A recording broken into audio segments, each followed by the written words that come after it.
안녕하세요. PD학기제 머신러닝 기반 사용자 실내 위치 예측이라는 주제로 PD학기제에 참여했었던 컴퓨터공학과 이진이라고 합니다. 저는 PD학기제 참여 동기, PD학기제 소개, 과제 진행 내용 및 지도 교수님 지도 과정, 소감 및 결과 순서대로 발표를 진행하겠습니다. 우선 제가 PD학기제에 참여하게 된 동기는 다음과 같습니다.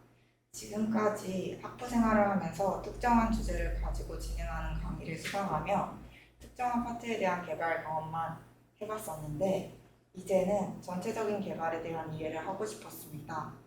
그리고 제가 컴퓨터 분야 중 가장 관심 있는 분야인 네트워크 분야와 관련된 유용한 프로젝트를 진행하고 싶었습니다. 또한 4차 산업혁명 시대에 있는 현재 4차 산업혁명 시대의 핵심 기술인 빅데이터와 IoT를 이용한 서비스도 개발해보고 싶었습니다. 마지막으로 학부 생활을 하면서 경험해보지 못한 높은 수준의 프로젝트를 완성해보고 싶었습니다. 이러한 시기에 PD학기제를 알게 되었고 PD학기제를 진행하게 된다면 이러한 저의 요구사항이 모두 만족시킬 수 있을 것이라는 생각을 하여 PD학기제에 참여하게 되었습니다. 우선 PD학기제란 학생 스스로 교육활동을 설계 및 수행하면서 학점을 취득할 수 있는 제도를 말합니다.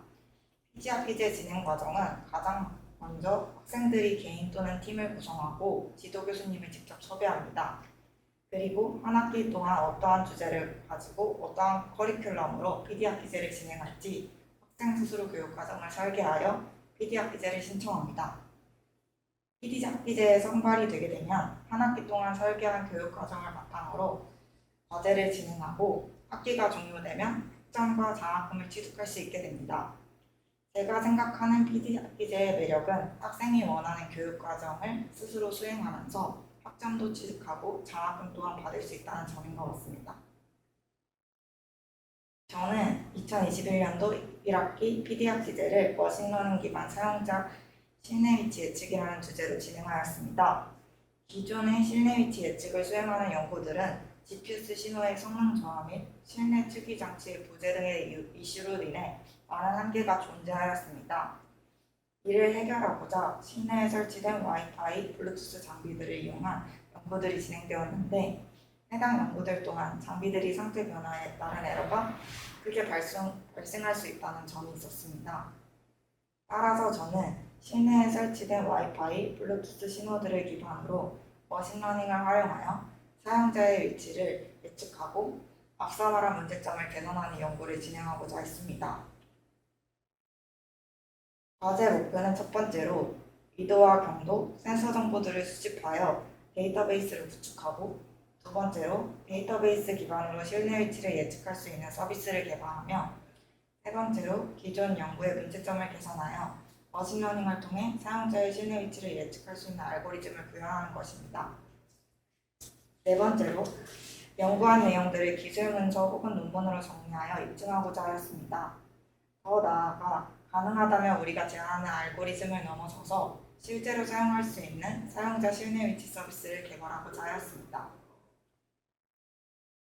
과제 수행을 위하여 매주 1회씩 지도 교수님과 과제 관련된 미팅을 진행하여 프로젝트에 대한 지도를 받았습니다. 그리고 제가 진행하고자 하는 주제와 관련된 논문을 분석하고 저희만의 시스템을 설계하여 설계한 내용을 문서화를 통해 지도 교수님과 프로젝트를 어떻게 개발할지에 대해 더욱 구체화할 수 있었습니다. 프로젝트 설계를 완료하고 지도 교수님과의 협업 그리고 원활한 의사소통을 위해 협업 환경을 구축하였습니다. 이때 사용한 플랫폼은 포스트맨, GitHub, AWS가 있습니다. 공유 워크스페이스와 공유 레포지토리, 공유할 수 있는 서버를 구축하여 지도 교수님과 빠른 의사소통과 정확한 개발 상황을 파악할 수 있었습니다. 협업 환경을 구축하고 프로젝트 설계 내용을 바탕으로 프로젝트 개발을 진행하였는데요. 프론트엔드는 안드로이드 스튜디오를 이용하였고 백엔드는 스프링을 사용하였으며 서버는 AWS를 사용하였습니다. 최종적으로 완성한 프로젝트 결과물은 다음과 같습니다. 스마트폰에 우리가 개발한 사용자 위치, 실내 위치 예측 서비스를 설치하여 스마트폰을 가지고 원하는 건물의 AP 정보를 직접 스캔합니다. 스캔한 AP 정보는 데이터베이스에 저장되고 스캔된 정보를 바탕으로 알고 싶은 실내 위치 지점에서 현재 위치 예측하기 버튼을 눌렀을 때 현재 위치에서 스캔한 AP 정보와 데이터베이스에 저장된 AP 정보를 저장 필터링하여 사용자가 위치한 실내 위치 정보를 알려주는 프로그램입니다. 단순히 사용자의 실내 위치 정보를 알려주는 서비스에서 더 나아가 치매 환자를 위한 스마트 알림 서비스를 개발해 보았습니다. 치매 환자를 위한 스마트 알림 서비스는 치매 환자의 이동 범위를 지정하여 지정한 이동 범위를 벗어났을 경우 보호자에게 알림을 주는 서비스입니다. 마지막으로 PDRP를 진행하면서 느낀 소감과 결과에 대해서 말하고자 합니다.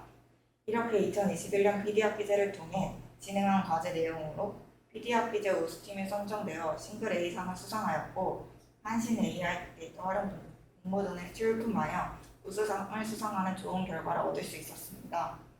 뿐만 아니라 2022학기에 진행했던 PDRP제 연구 내용을 작년에는 국내 논문지에 승인이 되었었는데 2021년도 1학기 PDRP제를 진행하며 지난 학기에 진행한 국내 논문을 해외 논문지 등재에도 도전하여 논문이 승인이 되었고 해외 논문지 JOIV 논문지 9월 5일 등재 예정입니다. 대학교 생활을 하면서 학부 생활을 하며 경험하기 어려운 많은 경험을 할 수 있었고 좋은 결과물 또한 얻게 되어 많이 기뻤습니다. 이런 경험을 할 수 있었던 것은 모두 PDRP제 덕분이었습니다. PDRP제는 지도 교수님 또한 섭외를 하여 같이 진행할 수 있기 때문에 지도 교수님의 많은 도움을 받아 깊이 있는 고급 프로젝트를 진행할 수 있다는 점이 정말 좋았습니다. 많은 학생들이 PDRP제라는 좋은 제도를 통하여 다양한 경험을 함께 했으면 좋겠습니다. 지금까지 발표를 들어주셔서 감사합니다.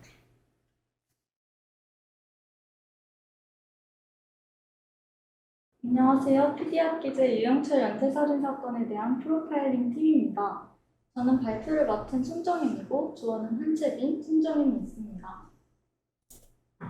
발표 순서는 프로그램 소개, 참여 동기, 활동 내역과 소감 및 성과 순으로 진행하도록 하겠습니다. 우선 프로그램 소개를 하겠습니다. 저희가 참여한 PD학기제는 플랜&do의 약자로 학생 스스로 교육활동을 설계 및 수행하면서 학점을 취득할 수 있는 제도입니다. 지원 가능한 유형으로는 취창업, 사회문제 해결, 연구개발, 발명, 창작, 지식탐구, 문화예술 등 다양한 유형이 있습니다. 다음은 참여 동기를 말씀드리겠습니다. 저희가 PD학기제에 참여하기로 결심한 이유는 크게 교육기회 부족, 학점과 장학금이 있습니다. 가장 큰 이유는 교육기회 부족이었습니다. 저희는 모두 범죄 심리에 관심이 있는 장래의 프로파일러를 목표로 하고 있는 학생들이었습니다. 하지만 범죄라는 분야의 특성상 일반인이 접근할 수 있는 정보는 매우 제한적이고 관련 교육을 받을 수 있는 기회도 턱없이 부족했습니다. 이 한계를 어떻게 극복할 수 있을까 고민하던 중 만나게 된 것이 바로 PD학기제입니다. PD학기제는 학생이 스스로 교육활동을 설계하고 수행할 수 있기 때문에 범죄심리학 공부도 하고 실제로 프로파일링을 해볼 수 있는 기회라고 생각했습니다. 더구나 학점으로도 인정되고 장학금도 받을 수 있다는 점이 매력으로 다가와 바로 지원하게 되었습니다. 다음은 활동 내역입니다. 우선 과제 진행 내용을 설명드리겠습니다. 저희는 과제를 시작하며 다음과 같은 계획을 세웠습니다. 저희의 과제 수행 목표는 범죄심리 이론 학습과 프로파일링 실습이었기 때문에 1주차부터 8주차까지는 범죄심리학 이론을 학습하고 이에 대한 중간보고서를 제출한 뒤 9주차부터 16주차에는 앞서 학습한 내용을 바탕으로 사건을 정해 실제로 프로파일링을 해본 뒤 이를 최종 결과 보고서로 정리하기로 계획했습니다. 지금 보시는 자료는 1주차부터 8주차까지 진행한 활동의 예시입니다. 교재를 바탕으로 살인, 성범죄, 폭력 및 충동범죄, 테러, 묻지마 범죄, 디지털 성범죄, 청소년 비행 등을 주제로 각 유형과 특성 등을 학습하고 이에 부합하는 실제 사례들을 찾아 나누는 시간을 가졌습니다. 다음은 1주차부터 8주차까지의 학습 내용을 정리한 중간 보고서의 예시입니다. 다음은 9주차부터 16주차까지의 과제 진행 내용을 설명드리겠습니다. 앞선 8주차까지 학습을 바탕으로 저희는 유영철 연쇄살인 사건을 프로파일링하기로 결정했습니다. 유영철 사건을 선정한 이유는 판결문이 공개된 사건이며 연쇄 사건이기 때문에 분석할 사건 및 특징이 다수라는 점, 유명한 사건이기 때문에 전문가 분석이 다수 존재한다는 점이 있습니다. 또한 국내에서 프로파일링을 알린 뜻깊은 사건이기 때문에 의의가 있다고 생각해 선정하게 되었습니다. 9주차부터 16주차까지는 유영철 연쇄살인 사건에 대한 프로파일링을 진행했습니다. 우선 각 사건별로 애모, 즉 범행이 이루어진 모습을 표로 정리하여 이에 대한 분석을 진행했습니다.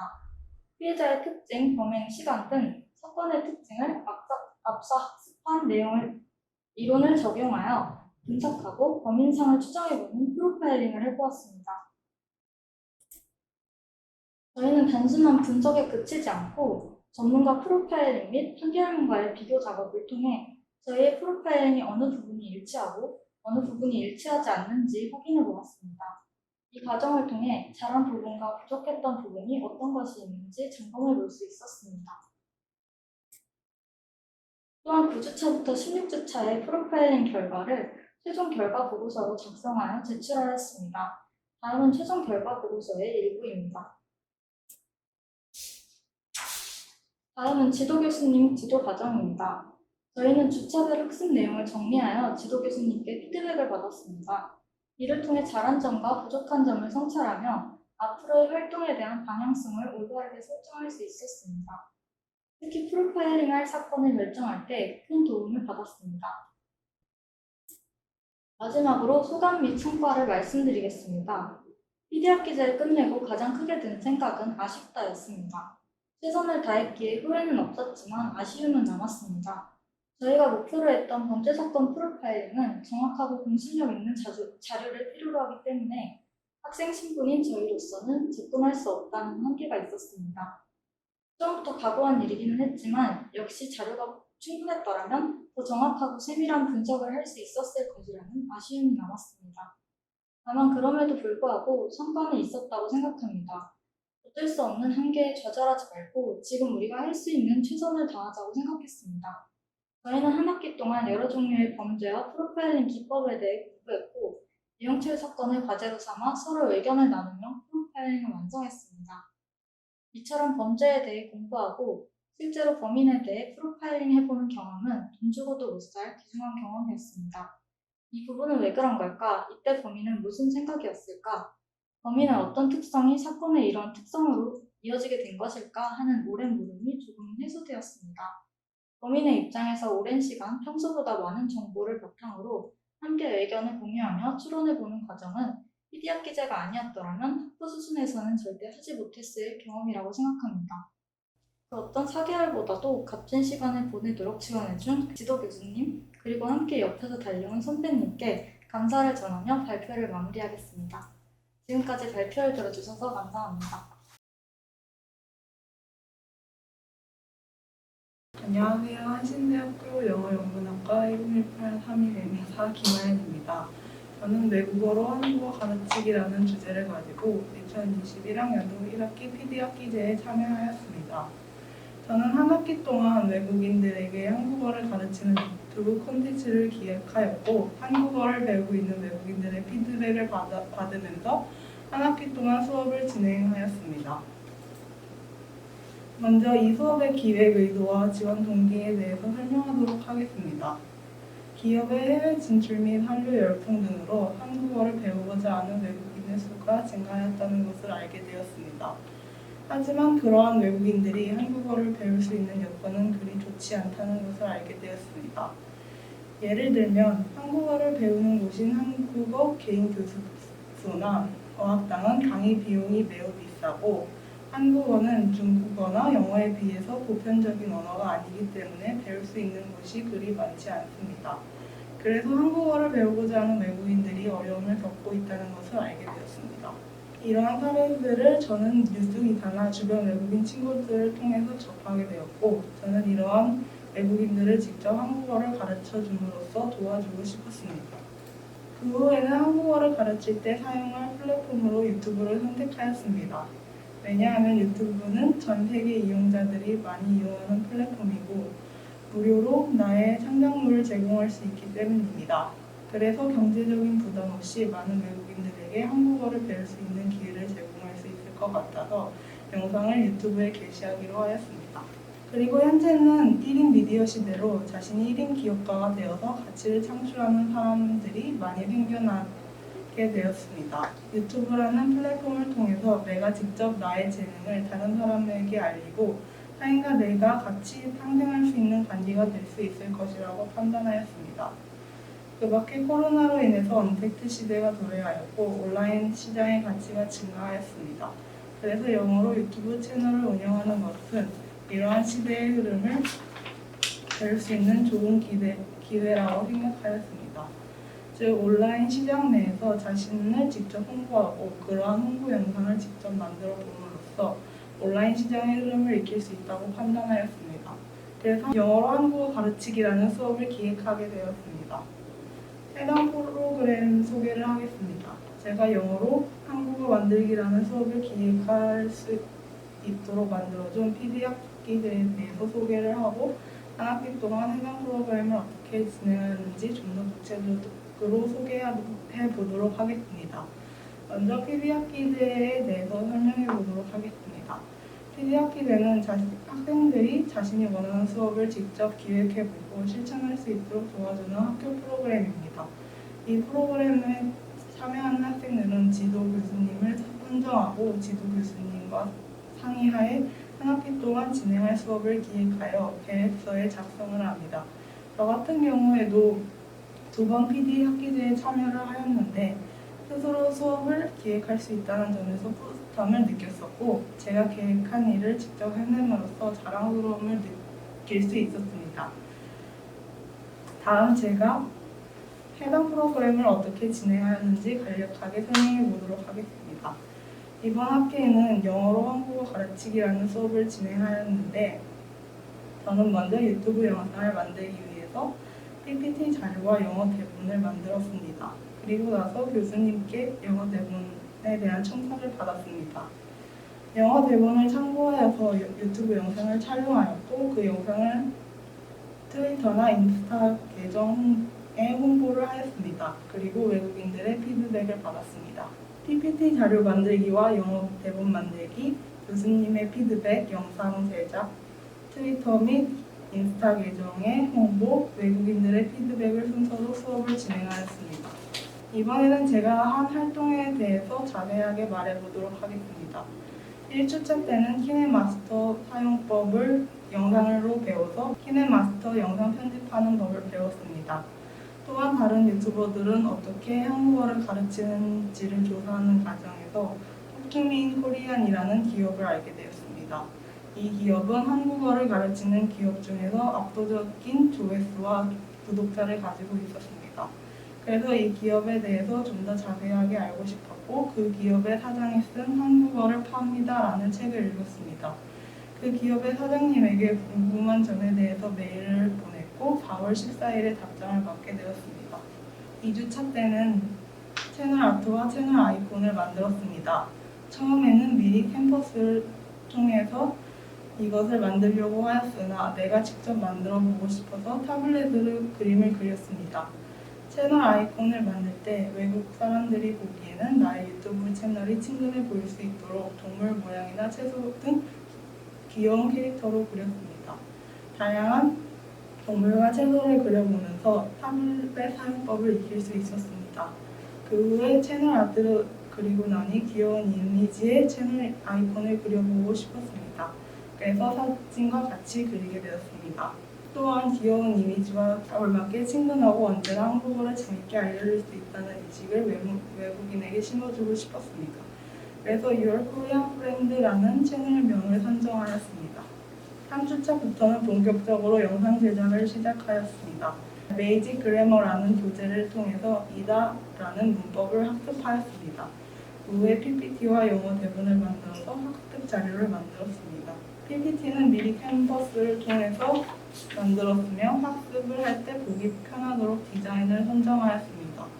그 후에 PPT와 영어 대본을 LMS에 업로드하고 교수님께 피드백을 받았습니다. 그 후에는 그 대본을 바탕으로 영상을 제작하였습니다. 그 후에는 인스타나 트위터 계정에 홍보를 하고 외국인들의 피드백을 받았습니다. 이러한 진행 방식으로 각각 인사할 때 쓸 수 있는 한국어 표현, 자기소개를 할 때 사용할 수 있는 한국어 표현, 의식했어요. 한국에 있는 기념일이라는 주제를 가지고 영상을 제작하였습니다. 그 후에 구글 미트를 통해서 제가 만든 PPT를 바탕으로 수업도 진행해보고 인스타 계정에 제 영상을 또다시 홍보하였습니다.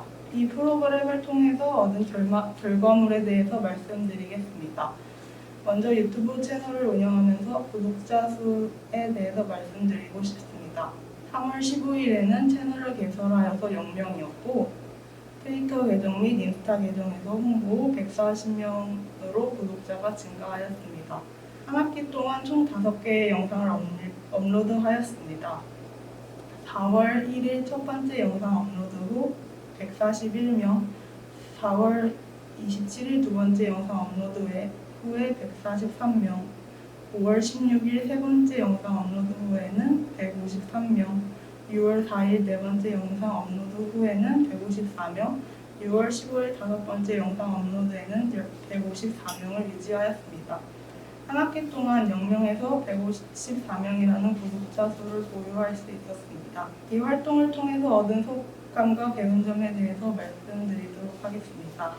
이 활동을 시작하게 된 가장 근본적인 이유는 한국어를 배우고자 하는 외국인들을 도와주기 위해서였습니다. 제가 직접 만든 학습 자료를 바탕으로 외국인도 직접 가르쳐보고 학습용 영상을 유튜브에 업로드함으로써 많은 외국인들을 도와줄 수 있었습니다. 그래서 한국 문화를 알리고 이 사회에 사는 많은 사람들을 이 활동을 통해서 도울 수 있었습니다. 또한 한국에 대한 도움을 받은 외국인들이 저에게 고맙다는 표현을 할 때 보람을 느낄 수 있었습니다. 특히나 이 프로그램을 통해서 발전했던 점은 저의 영상 편집 실력입니다. 영상 편집을 전에는 시도해 본 적이 없었기 때문에 어떻게 하면 영상을 더 잘 만들 수 있었는지 고민하였습니다. 처음 영상을 제작할 때에는 줌으로 녹화를 하였는데 키네마스터에서 영상 편집을 하는 과정에서 영상이 흐릿해지고 글씨도 잘 보이지 않게 되었습니다. 두 번째 영상도 마찬가지였습니다. 처음에는 이 원인이 줌 때문인지 모르고 많이 고민을 했었고 결국에는 키네마스터에서 직접 목소리를 녹음하는 것이 가장 좋은 방법이라는 것을 알 수 있었습니다. 그 후에 업로드한 영상을 본 외국인이 영상 편집 실력이 늘었다고 칭찬하였고 성장한 기분이었기 때문에 매우 보람이 있었습니다. 또한 댓글 등으로 피드백을 받으면서 시청자들과 협업하는 과정에서 커뮤니케이션 능력을 키울 수 있었습니다. 또한 혼자 영상을 제작했으면 효과적인 학습 자료를 만들 수 없었을 것이지만 피드백을 받음으로써 효과적인 교수법을 익혔고 성장할 수 있었습니다. 협업하는 과정에서 성장한다는 것을 알 수 있었습니다. 그리고 댓글로 피드백을 받으면서 1인 미디어에서 나 자신을 홍보하는 방법에 대해서 배울 수 있었습니다. 나 자신을 홍보하는 데 있어서 가장 중요한 방법은 타인과 소통하는 것이라는 것을 알게 되었습니다. 이 수업을 통해서 그러한 외국인을 도와줘야 한다는 책임감이 들게 되었고 앞으로 더 많은 외국인들을 도울 수 있도록 영상을 업로드하는 것과 같은 노력을 기울일 예정입니다. 감사합니다.